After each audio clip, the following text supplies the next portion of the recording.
9/11, a dark day. Introduction. The morning of September 11, 2001 was much like any other day in New York City. The streets were choked with traffic, and people filled the sidewalks as they scurried to work. Horns honked, and an occasional siren pierced the noisy air. At the southern end of Manhattan Island, the twin towers of World Trade Center stood like proud guards over the city. Thousands of workers exited taxis, buses, and underground subways, made their way to the World Trade Center offices, stacked 110 floors into the sky. High-speed elevators swiftly carried workers upward from street level to their places of work. Then, as elsewhere, came the roar of jet engines overhead. The skyscraper walled canyons of the city were used to loud and unusual sounds, but never one like this. As pedestrians looked skyward, it saw a large passenger jet flying unusually low, headed directly toward the World Trade Center. America under attack. Curiosity soon changed into astonished horror and disbelief as American Airlines Flight 11, carrying 87 passengers and crew members, shot like an arrow into the upper floors of a North Tower. 17 minutes later, a second jet carrying 60 passengers and crew members, United Airlines Flight 175, crashed into a South Tower.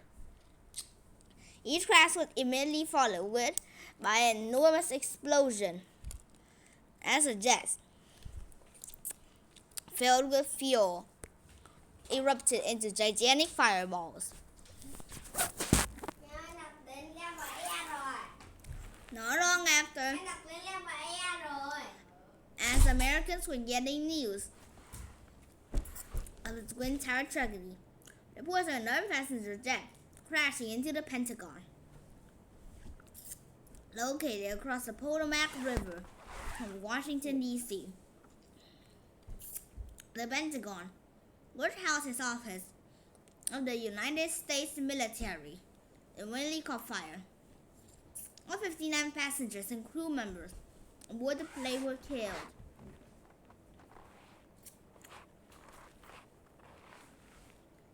The United States was under attack.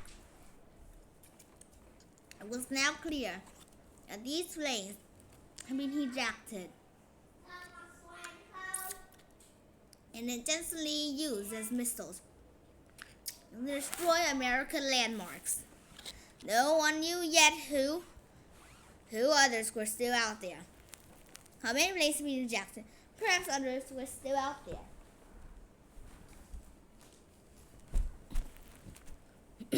All planes in the early morning were directed to land, while international flights to the United States were routed to airports in Canada and Mexico. All air traffic other than military aircraft was grounded. The skies over the United States felt strangely silent. In fact, one other plane, United Airlines Flight 93, had been ejected.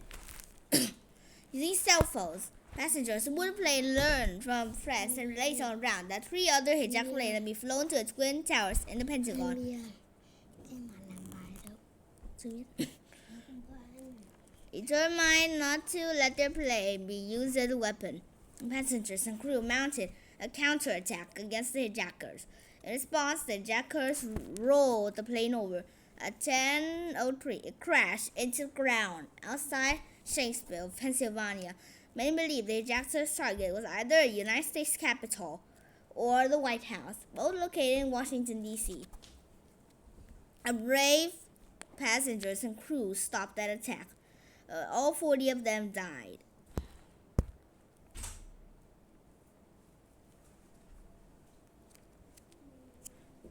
President George W. Bush was visiting an elementary school in Florida when the first plane and then second plane crashed into the Twin Towers.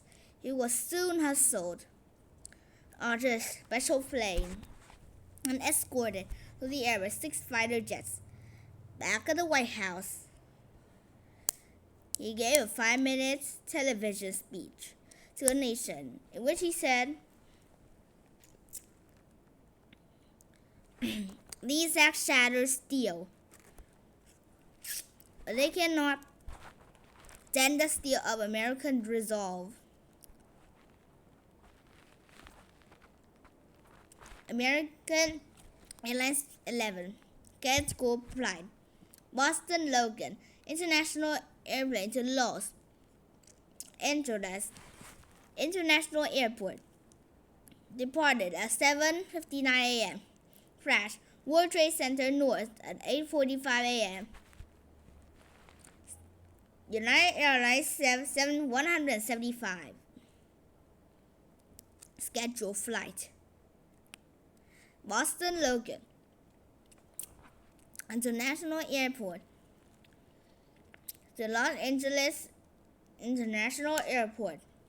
Crash World Trade Center South at 9:05 a.m. American Airlines 77 scheduled flight, Dulles International Airport to Los Angeles International Airport, departed at 8:10 a.m. Crash west side of Pentagon, 8:40 a.m. United Airlines 93 scheduled flight, Newark International Airport to the San Francisco International Airport, departed at 8:10 a.m. Twin Towers collapse in New York City and Arlington, Virginia, home of Pentagon. Emergency responders are called to the accident, and the first plane crashed into the North Tower. Police and firefighters began evacuating more than 40,000 workers from both of North and South workers. Rescuers were able to quickly remove most of the workers from floors beneath where planes struck the towers. At 9:59, 56 minutes after a second plane smashed into the South Tower, one floor collapsed onto another, and the tower came crashing down. 29 minutes later, at 10:28, the North Tower collapsed.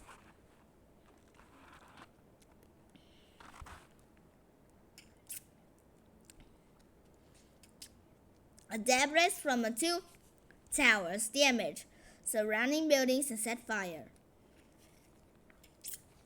resulting in the complete destruction of two other buildings nearby. Many other buildings suffered heavy damage, and some were later targeted for demolition. Many firefighters and police officers died in the building while trying to rescue hundreds of people trapped by the fires and heavy smoke.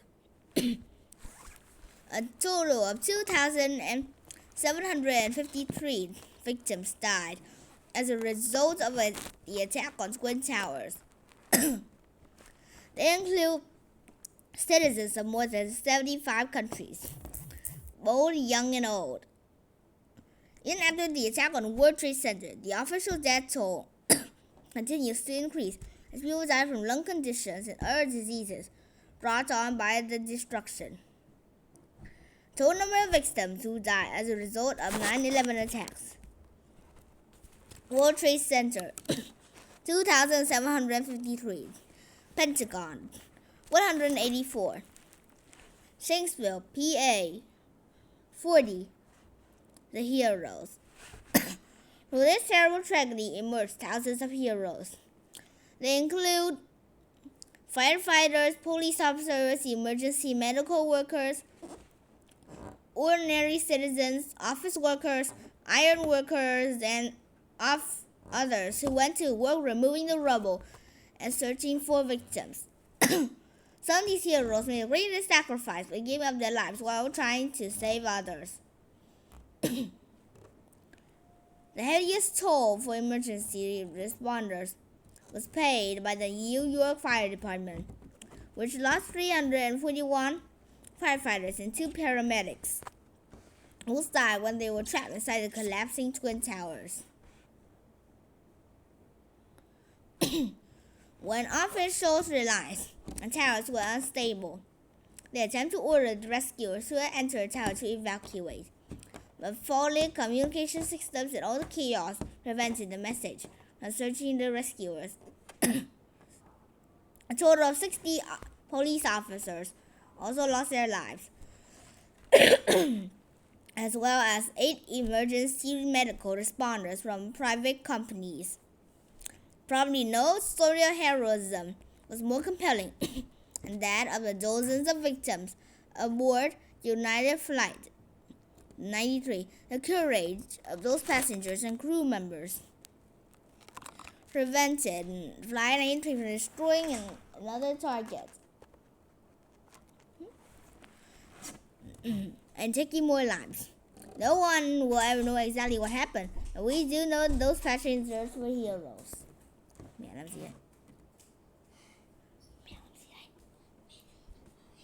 The cleanup.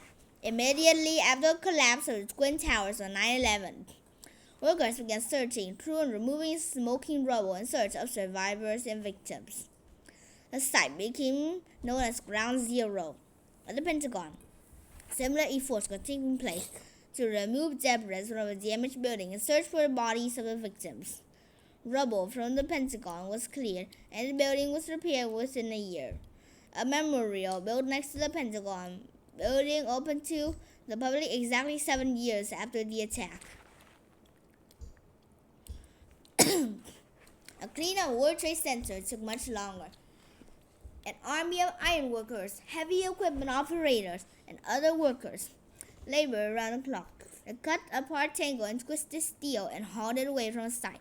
They carefully shifted through the debris, searching for the remains of victims. After nearly 9 months, they had removed 1.8 million tons of steel and concrete from the site where the Twin Towers once stood. What remained was a huge hole that became known as the Pit. Here began plans to build a new World Trade Center, as well as a memorial to the victims.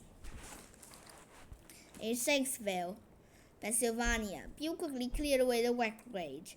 They erected a temporary memorial just 500 yards from the crash site. Years later, a permanent memorial on Flight 93 was built.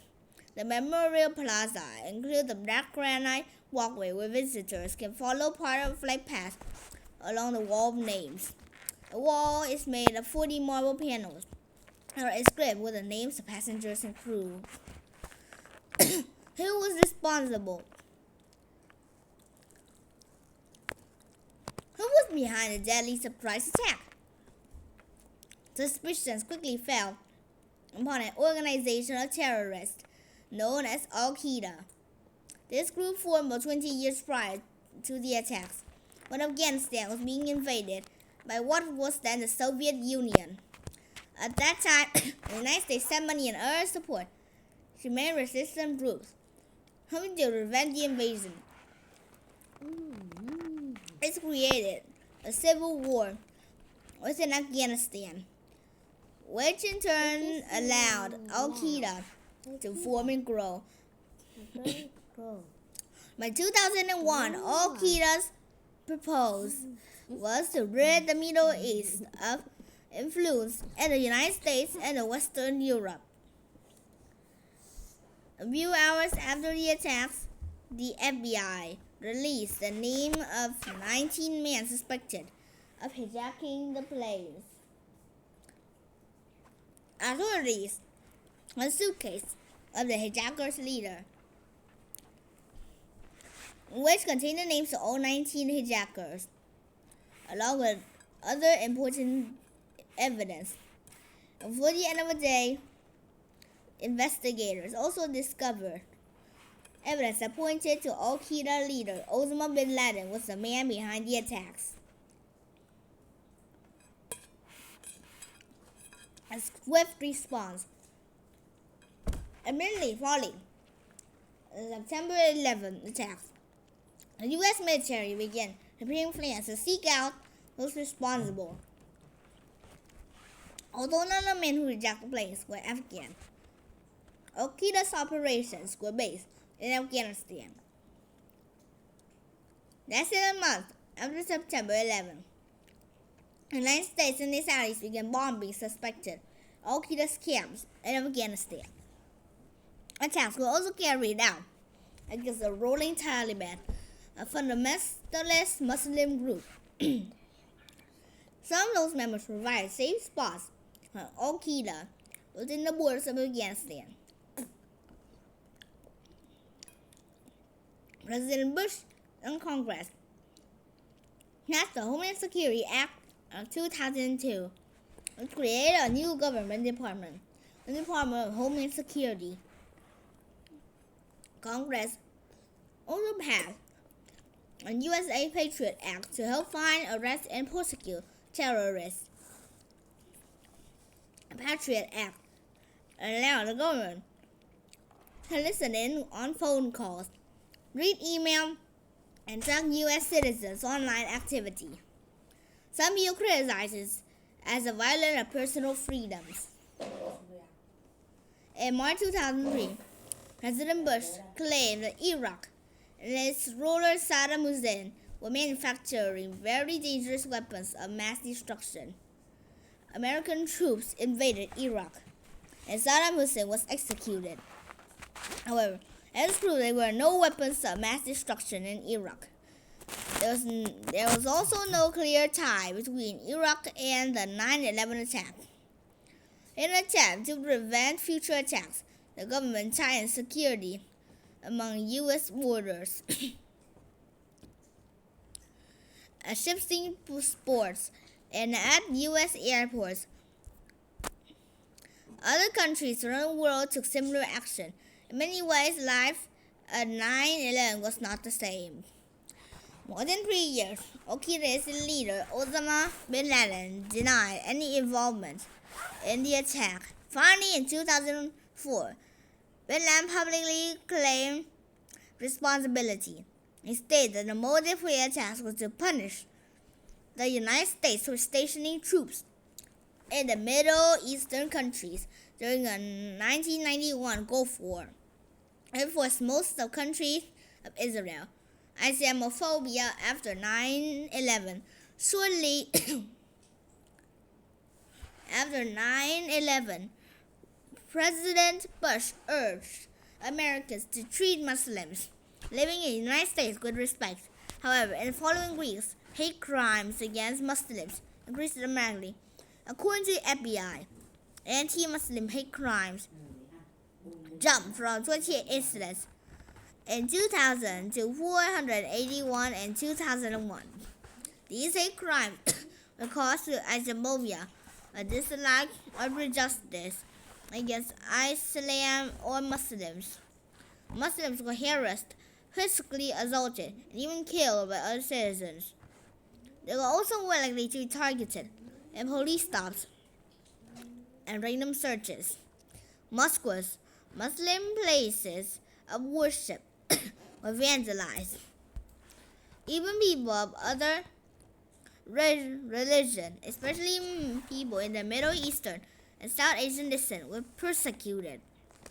A man named Barbara Singh Sodhi was killed in Arizona by someone who wanted to get revenge for the 9/11 attacks. Sodhi belonged to the Sikh religion, who were mistakenly identified as Muslim because of his turban and beard. Between 2000 and 2009, the number of hate crimes experienced by Muslims increased 500%. For the years, the United States pursued bin Laden in order to capture him in eastern Afghanistan. We fled across the border into Pakistan. On May 2001, President Barack Obama announced that the U.S. Navy team with special training, had launched a raid on the compound in Pakistan where bin Laden was thought to be hiding. They swiftly entered the compound and killed bin Laden. The last American soldiers departed Iraq in 2011. In August of 2021, President Joe Biden brought U.S. troops back from Afghanistan. Tens of thousands of lives were lost in the war. At least 2.2 million Afghans have had to move to Iran and Pakistan. And the war was cost the United States approximately $2.3 trillion. A new Trade Center. Soon after the destruction of the Twin Towers, people launched plans to build a new structure on the site. In 2006, after much debate, construction of a new tower, One World Trade Center, began. The tower is one of the tallest buildings in the world. It was completed in 2014. Other towers were still being built on the site. In addition to the new buildings, a memorial and museum were built at Ground Zero. The memorial honors those who lost their lives in the attacks and features two large reflecting poles set for a row of trees. The names of all victims are scribbled in bronze panels bordering the poles. The memorial also features North America's largest artificial waterfalls. The poles and Twin waterfalls were built within the footprints of where the Twin Towers once stood. The museum tells the story of 9/11 and the event leading up to a tragic day. It has portraits of victims of the attack and artifacts from the original site. The museum purpose is to educate the millions of people who visit the site every year. The hope is that what they can learn will help build a better future for all people and prevent a tragedy like 9/11 from ever happening again. Bye.